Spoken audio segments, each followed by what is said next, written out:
పూరా లోకల్. ఇక్కడ నుంచి వచ్చేసి నాకు తెలిసి కిషన్ రెడ్డి వస్తాడు ఈసారి, తప్పకుండా ఆయన వస్తాడు. ఇక దాన్ని తప్పించి ఎవరు రారు. ఇది అయితే పక్కా గ్యారంటీ. ఎట్లయినా మోడీ రావాలా. మోడీ కంపల్సరీ.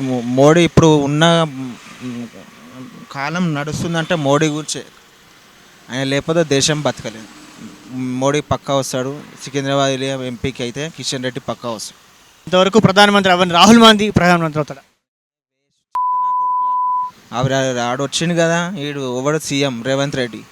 అసలు ఎందుకు వచ్చిండు ఆడు? కేసీఆర్ వచ్చినా అయిపోతున్నాం. ఇప్పటి వరకు ఒక బిల్లియన్ కట్టుకుంటున్నాం మేము.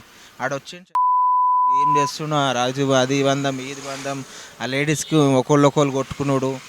అసలు ఆటోలు లేడీస్ అసలు ఎక్కుతాయి. మగవాళ్ళు బస్ పాసాలు చేయించుకుంటారు, బస్ పాసాలలో పోతురు కొడుకులు. ఇప్పుడు నేను నాంపల్లి నుంచి వస్తున్నా, ఒక సవారీ దొరకలేను. రోపిడో అవి ఇవి అంటే మాకు చదువు రాదు, లోకల్లో కొట్టుకుంటోళ్ళం. మేము డైలీ 2000 చేసేటోళ్ళం, 1000 రూపాయలు కూడా అవుతలేదు. ఇలా గ్యాస్కి 500 అవుతున్నాయి. గ్యాస్ మొత్తం సాధనాట అయిపోతుంది. ఇప్పుడు నాంపల్లి నుంచి వస్తున్నా, ఎవరు చూడు రోపిడో బుకింగ్ కూడా. ఈ రేవంత్ రెడ్డి గారికి మా ఆటోలది ఉసురు కళాకాల మంచిగా కొడుతుంది. ఇదైతే పక్కా గ్యారంటీ. ఈసారి అయితే మోడీ సికింద్రాబాద్ ఎంపీకి అయితే కిషన్ రెడ్డి గారు పక్కా వస్తారు.